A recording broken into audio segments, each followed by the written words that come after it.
Welcome everyone. Let's talk about this developing story that has just fundamentally shifted the landscape of the Ukraine war discussion, and that is former President Donald Trump stating that the 27th of this month is an, and I quote, appropriate deadline for Ukraine to accept a peace plan. This isn't just another comment tossed into the political ether. This is a specific, time-sensitive ultimatum that carries the weight of a man who could very well be the next president of the United States. So we need to understand what's really happening here, the context, the implications, and the stark reality that Kyiv now finds itself in. To grasp the full gravity of this, we have to rewind for just a moment and look at the current state of play on the ground. The Ukrainian military has been facing a grueling defensive battle for months, contending with severe shortages of artillery shells and air defense missiles, a direct consequence of delayed Western aid. Russian forces have been making incremental but costly gains, particularly in the Donbass region, and the frontline situation is described by many analysts as precarious.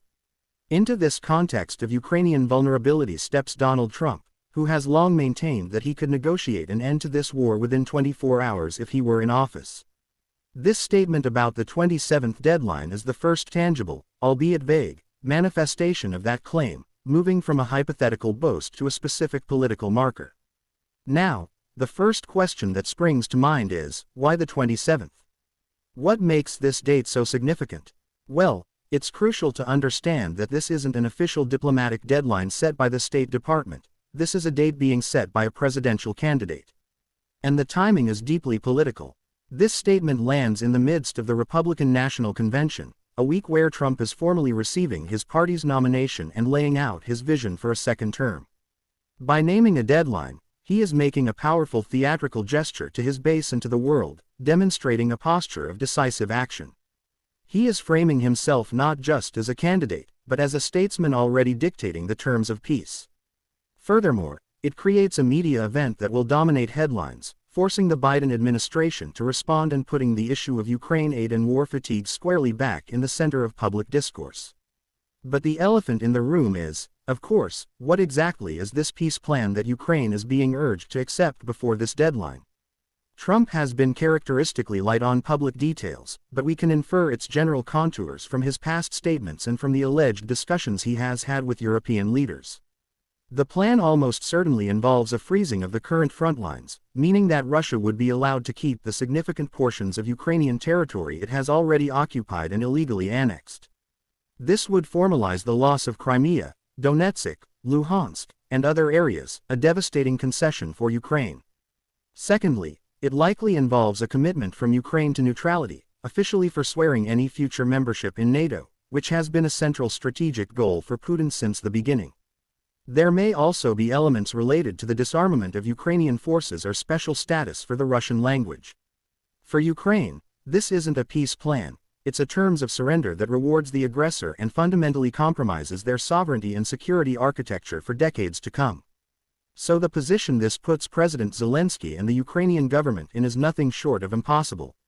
For over 2 years, they have fought a brutal war for their very existence, with the rallying cry of no peace without liberation. To accept such a deal now would be to betray the sacrifice of tens of thousands of soldiers and civilians. It would be politically catastrophic for Zelensky's government. On the other hand, the pressure is immense. Their largest single supplier of military and financial aid is the United States, and the man who might be leading that country in a matter of months is publicly setting a deadline for them to capitulate. This creates a chilling effect, potentially making European allies more hesitant in their long-term commitments, fearing a sudden American withdrawal under Trump. Kyiv is being told to make a deal from a position of weakness, a deal that they believe would only be a temporary ceasefire before a resurgent Russia decides to push for more. Internationally, the reaction has been one of deep concern and alarm, particularly in European capitals like Warsaw, Berlin, and Paris. These nations have bet heavily on a Ukrainian victory, or at least a Ukrainian outcome that does not embolden Putin further. A Trump-brokered peace that cedes Ukrainian land would be seen as a catastrophic failure of Western resolve and a direct victory for Moscow's imperialist ambitions. It would shatter the unified front that has been so painstakingly maintained and would raise terrifying questions about the future of American security guarantees. If the U.S. can pressure an ally into surrendering territory under threat, what does that mean for the credibility of NATO's Article 5? The geopolitical ramifications are profound, potentially leading to a rapid and chaotic realignment of global power where might makes right and alliances are viewed as temporary conveniences. As we approach this arbitrary but highly symbolic date, the world holds its breath. Will there be a dramatic announcement?